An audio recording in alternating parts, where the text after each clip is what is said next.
Here's our practice tutorial for the final Seitz Concerto in Book 4. We're going to begin on page 8 and 9 of Book 4 with some preliminary exercises. And as we work through these exercises, which relate to the second page where we have all the double stops, of course, it's very important, as usual, that you are very patient and slow and careful in your practicing, and of course that we're keeping everything relaxed physically. So to begin with, I want you to just warm up with some open string double stops. We're going to put the bow down at the frog and let it rest on E and A string, making sure that there's just relaxed weight of the bow into the string, just resting there without any pressing. We're going to listen to the ring of the open strings.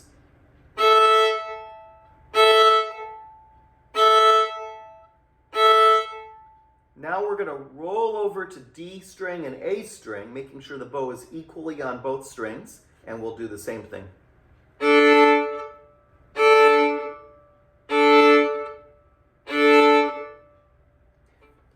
So all of these double stops that we're going to be doing and chords will be down here at the frog. And of course, always be very careful that you're not pressing the bow. Now let's take the bottom of page 8, and you're going to notice this is very similar to a passage in the previous Seitz Concerto that we did right here.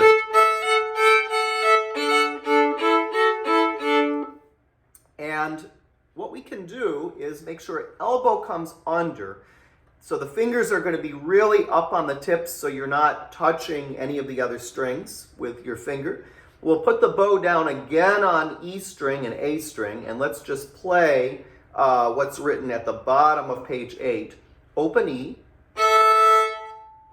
1 on E with open A, 2,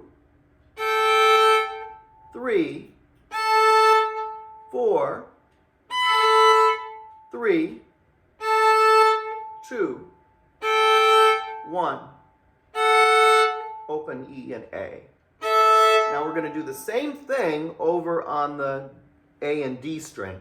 And my elbow comes under a little bit more.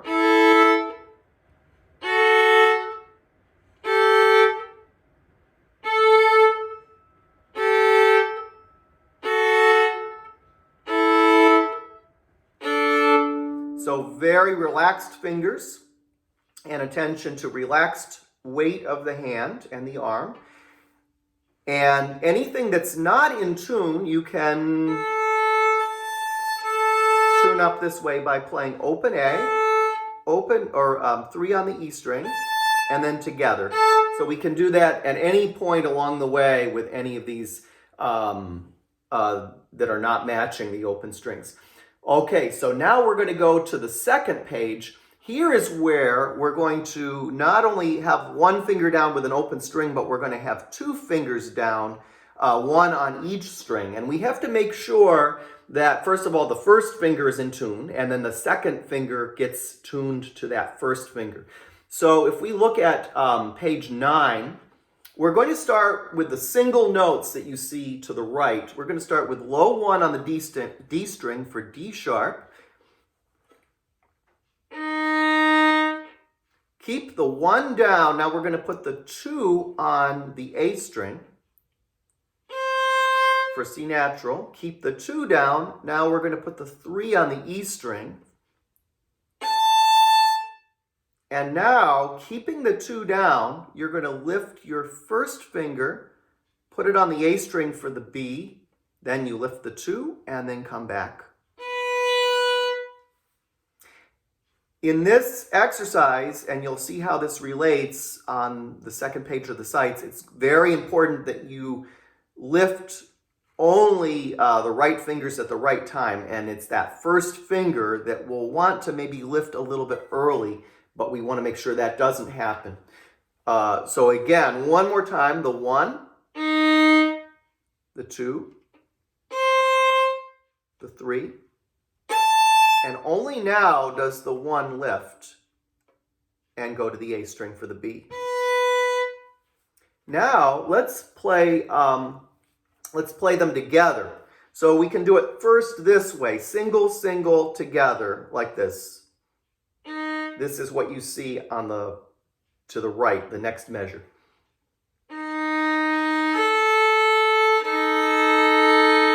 Leaving the 1 down, putting the 2.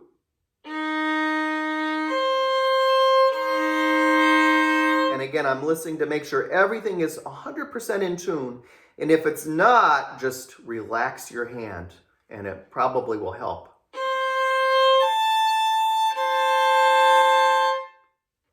Now we pick up the 2 and put the 1 on the A string. No pressing fingers in, no squeezing, just fingers dropping with the most relaxation possible and keeping the nice shape of the hand as if you're holding a ball in your hand. Now I'm going to do it the way it's printed, where we play them together. So we'll put the bow at the frog with nice relaxed weight. We'll put the 1 down for the D string, and here we go.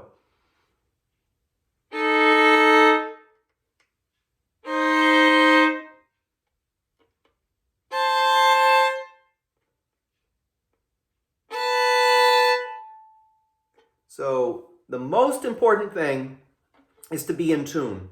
And you should work up to this point only. If you're hearing anything out of tune, don't go on to the next step, but just continue to work. If you keep working carefully, you will start to hear everything matching 100% in tune between the 2 fingers.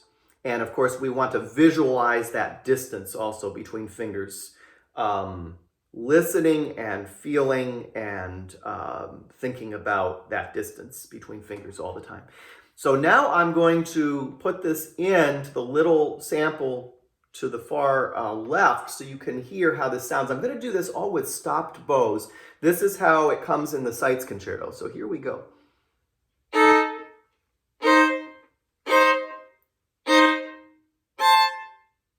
Stop, and now move your 1 to the A string for the B.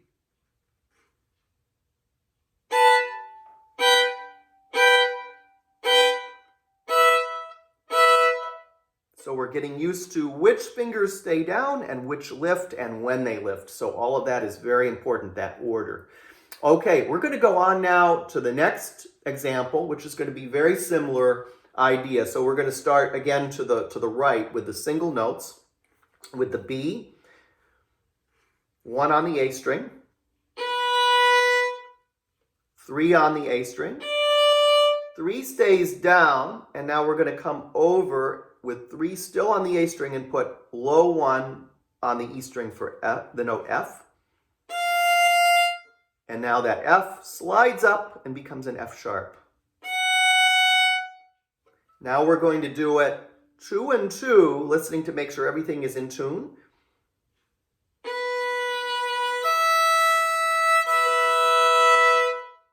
Three on the A string,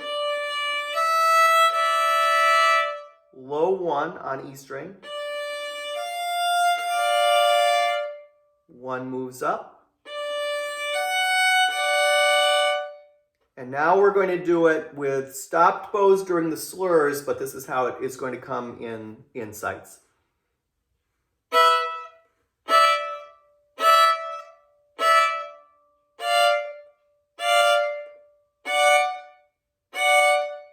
We lift both fingers and play open E and A. Put the 3 on the A string, move the bow over and get the A and D string with the bow.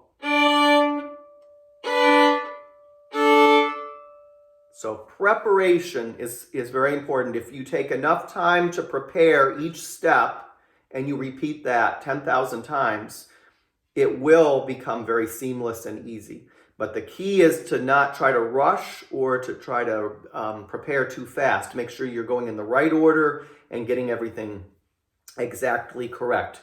So the final line, let's try that. We'll try, again, what's to the right first. So the 1 and the open E. Now, 1 is going to set now on E string and A string. Leave the 1 down and put 2 down. Put 3 down. Put 4 down. Back to 3 and back down. And then again, just the 1 and the open E. And that relates to, again, this part. We'll put the 1 and the 2 down, and I'll play what's now to the left. So we're going to start with these grace notes over on the G and D string and slide and roll the bow over. Of course, 1 will be now on both strings to start, okay? So 1 and 2, and we'll set first the 1 on both strings, then add the 2. So here we go. Now, 4, 3, 2, 1, open E. Okay, so those are our exercises. Just work very slowly through those. The more you do that, the easier it's going to be on the second page of Seitz. Now I'm going to turn the page, and we are going to start looking at the Seitz Concerto number 5 in D major, third movement from the beginning. And we have our piano cues. This is going to start at the tip of the bow. And I'm just going to play a little bit so you can hear. We're going to put the bow down with a lot of glue into the string, a lot of bite. Keep feeling this connection. Not very much bow, and a lot of attention to very clear rhythm.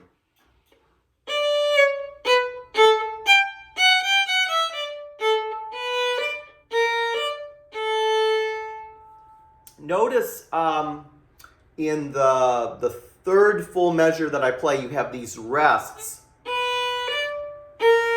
So the second note is always clipped, bottom, bottom, ba, so that we make sure the rest is there. And we're going to make sure that the bow is really giving you that very good rhythm. I'm going to do it one more time. We'll set 2 and 3 to begin with here. Okay, so you set 2 and 3 to prepare. Put the bow at the tip. And then you'll see how I push more to the middle of the bow as I go. Stopping the bow really into the string on those notes with the dots.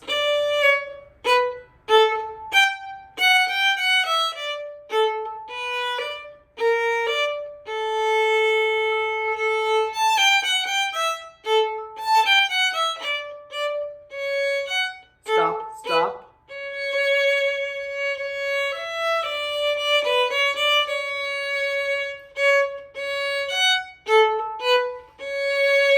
Big crescendo.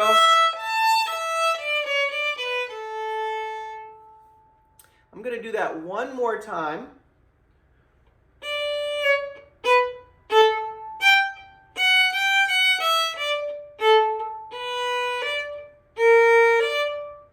Slow the bow down here. Now, before you play the up bow, open A, you can prepare your 3 right here for the next A, which is on the E string.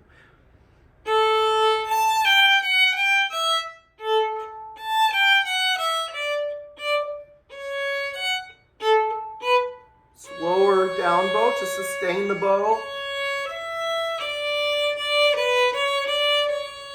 Slow down bow.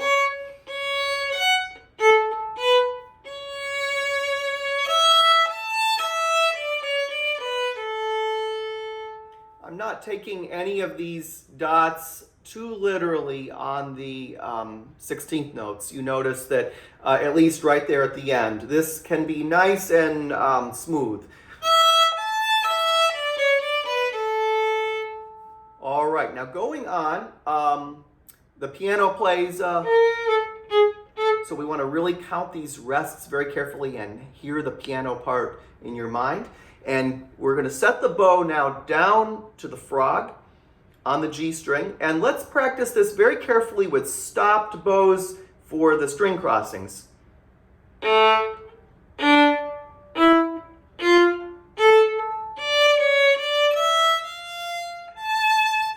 Open E, and it fades away at the tip. And now I'm going to circle and touch again at the frog. And I'm going to stop the bow for this string crossing here, keeping your elbow in a really good place, keeping your shoulder relaxed, and dropping. We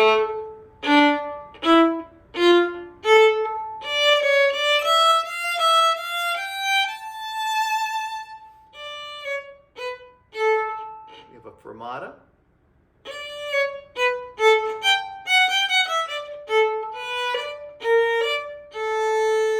I'm going to prepare again the 3 on the E string.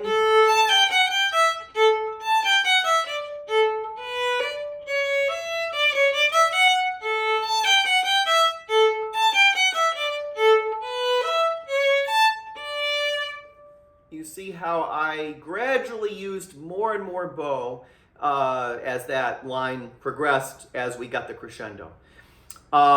So of course you can, ultimately we want this to be smooth back here in measure, let's see, 25, 26, 27, 28, the pickup to 28, like this. So,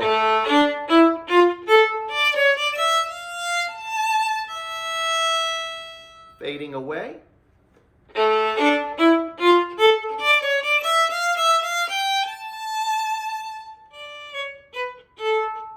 And here we have the fermata, so it's just a little pause.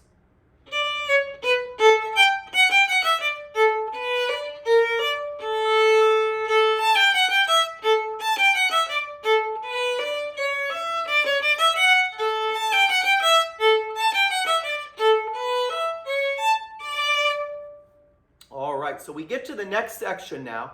And as with your other Seitz concertos, this is the contrasting section where it's very smooth and beautiful sound. We want to make sure the down bows are sustained so that you don't use too fast a bow on the down bow. So in other words, like this,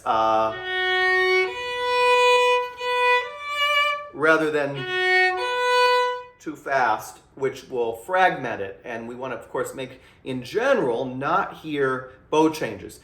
The note with the dash in the first full measure of this passage, we separate with a little bit of a comma. So let's try this now, starting from the middle of the bow and pushing toward the frog so you have a lot of bow for the down bow.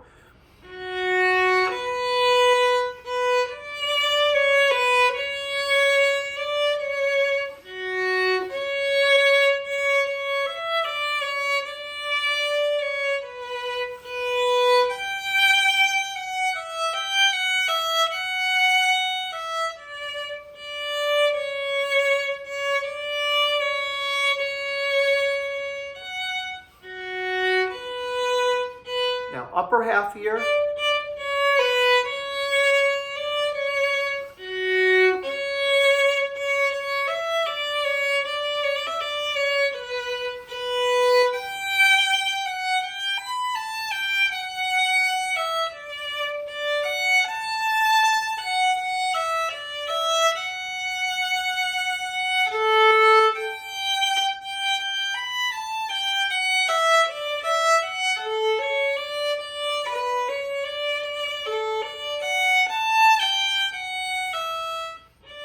And I'm arriving here,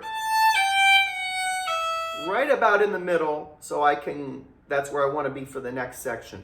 Now, as I played to that, you notice there's a lot of different choices for fingerings. And some of them are going to third position, which would provide you a more warm sound in some cases. But what I like to do is all of this just in first position. So, for example, 66, 67, 68, 69, 70, those measures do the bottom fingering here. And also staying with the bottom fingering on the last line. I want to point out measure 84, the timing of this with those 3 grace notes. It's 3, 2, 3, 4, 3, 2, 1. If you can sort of say that fingering in that rhythm, you will probably have it right. 3, 2, 3, 4, 3, 2, 1. So it goes like this.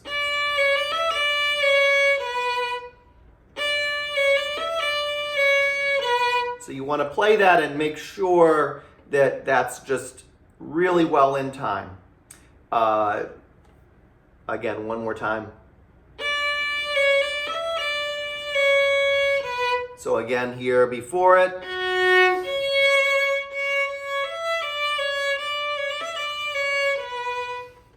Big crescendo here. And notice how I'm trying to really avoid pulling the bow at the beginning so that I run out and so that I fragment those bows. Instead, I'm trying to keep it one long line like somebody would sing. So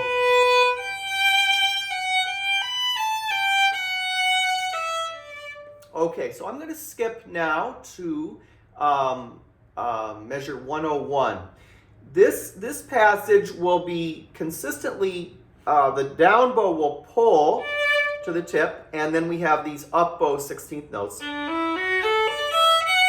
And the up bow 16th notes have to have a slower bow than the down bow, so we don't get too low in the bow. And at the same time, you also have string crossings going on. So it's a very good idea to practice this first with stopped bows. So I'm going to start in the middle of the bow and give you a sense of that. So pulling to the tip, careful, well-prepared string crossings.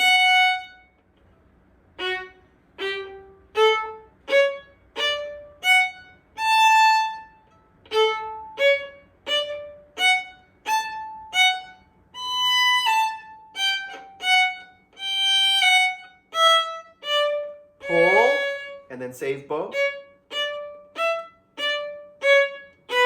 Pull, save bow. Pull.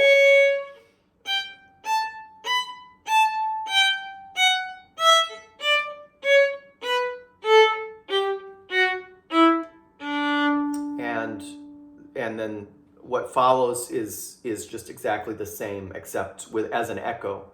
With the softer dynamics. Now I'm going to play it after you get used to that, saving the bow and managing the bow that way and doing your really nice, well-prepared string crossings with always the arm relaxing. Now I'm going to do it the way that it's actually written without the stops. So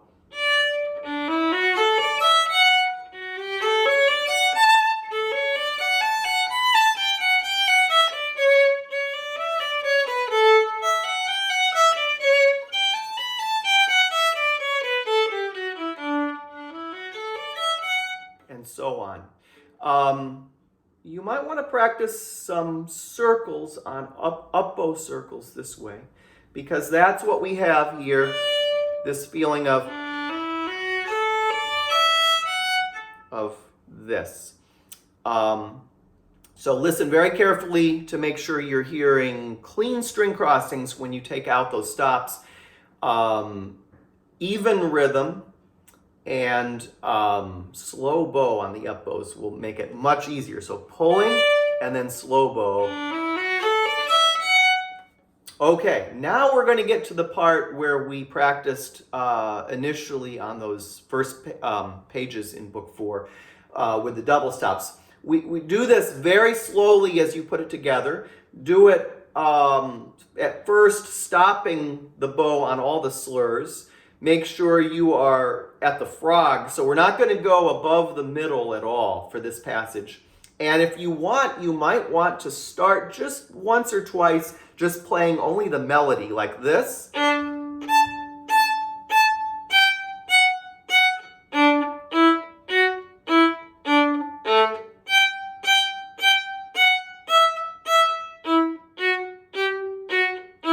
Down, down, up, down, down, up.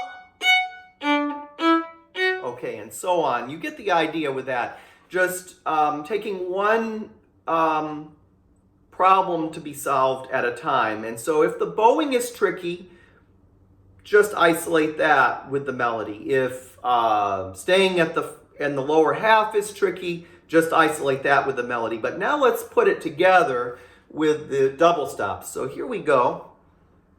Again, a lot of attention to clean string crossings that are going to exactly where you want to go. You want to go from the D string to A and E right away.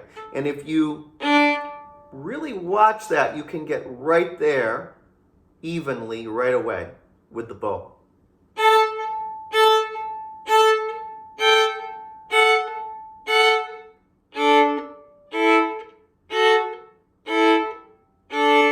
One goes down on G and D string, just like the last note of your previous Seitz concerto. And we roll over. And now 2 on the E string.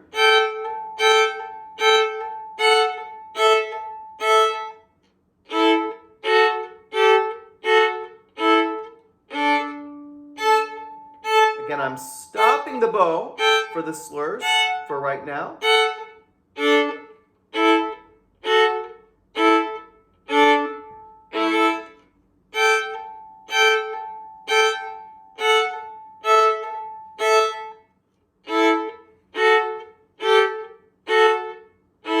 Now 1 comes down for D sharp.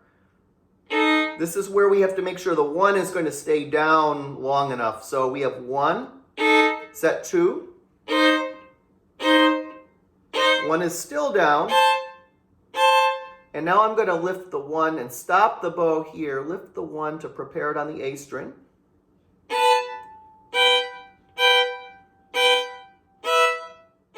Stop again to move the 1 back to the D sharp. Move the bow over.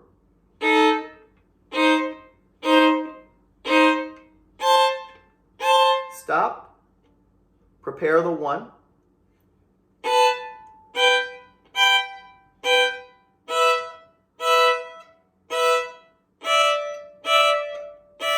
One goes now to the E string for F. Low 1 on E. 1 comes up. Now we lift both 1 and 3 and play open A and E. 3 sets and we go over to the D string and the A string. Put 3 on the E string, move back over to A and E.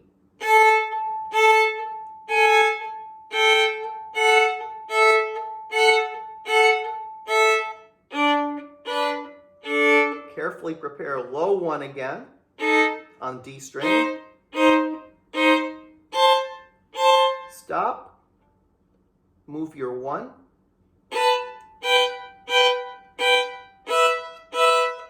Prepare.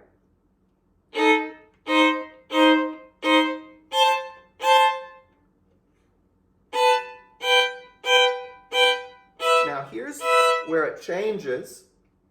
We put the 2 down on the A string and move over to A and D.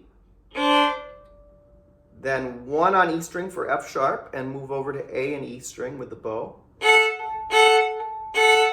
Now put low 2 on A for C, 3 on E for A,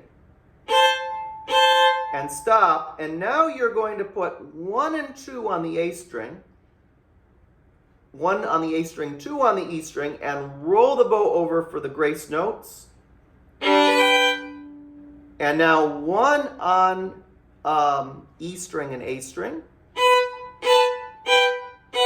And then back only to the E string with the A string.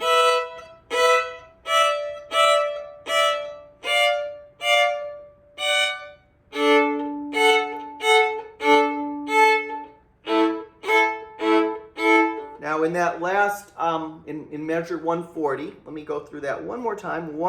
3 on A, 1 on E. Then I lift the 3, but I keep the 1 down.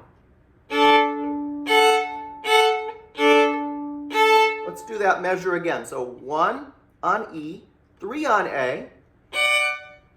And here, instead of lifting both of them, I keep the 1, lift the 3. Because I need that 1 still.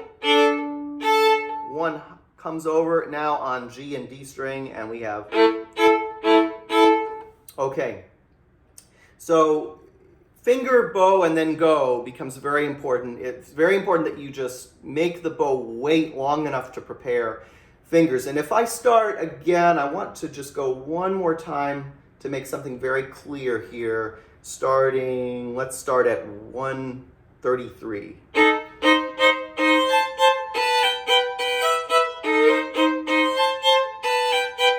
Right here, so 2 on the A string, 1 on E and open A.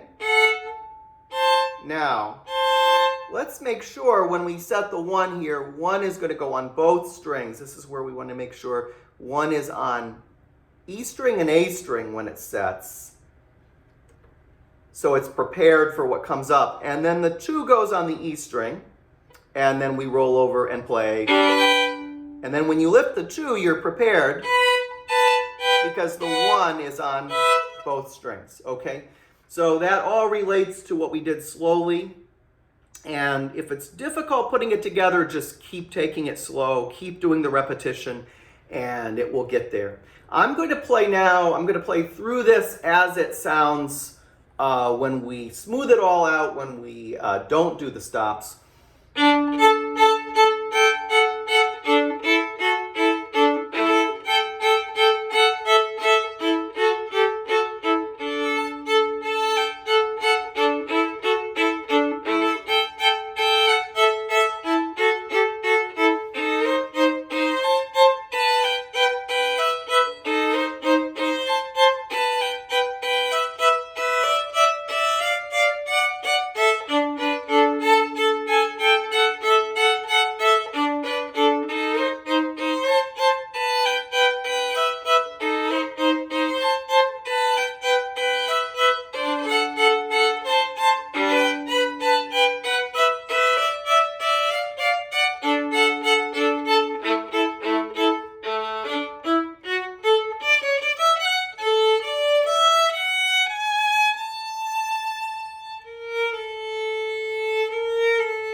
Okay, I want to just point out the rhythm going from 140 and 141 into 142. So as we're going from these triplets, but da da da da da dum bum bum bum, into the duple eighth notes. You might want to practice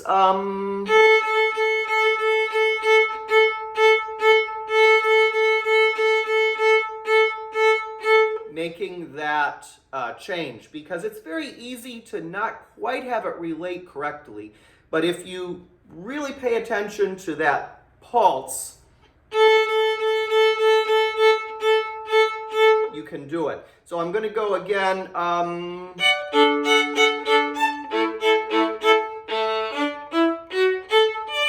Okay, listen to your CD very carefully for that, and just keep feeling that relationship between those two places, between the triplets and the duples, to make sure they match, and that the tempo doesn't change accidentally.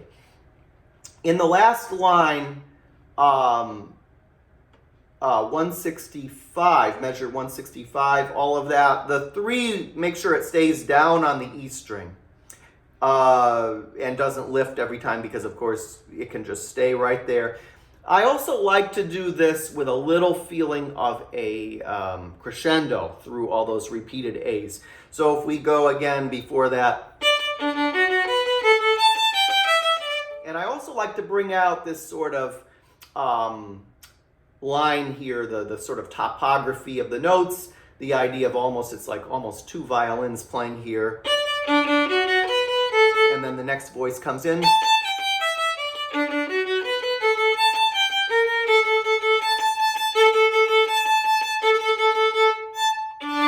And you're pushing to the frog. So all the way through this, more bow.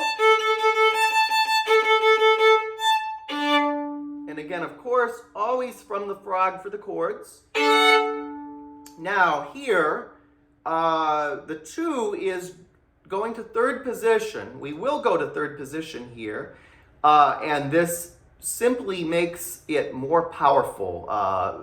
If we try to use the 4th finger, it's a weaker finger, so it won't maybe have as big a sound. So that's why you actually may want to shift here. So the 1, and then very carefully just come up, set the 2 from the string, and you can practice going again, F sharp, D, finding that difference, and the more you kind of do it slowly, the easier it is to grab it in that rest. So those are the basic things. That is it. Good luck, happy practicing, and I will see you for Vivaldi for the next video.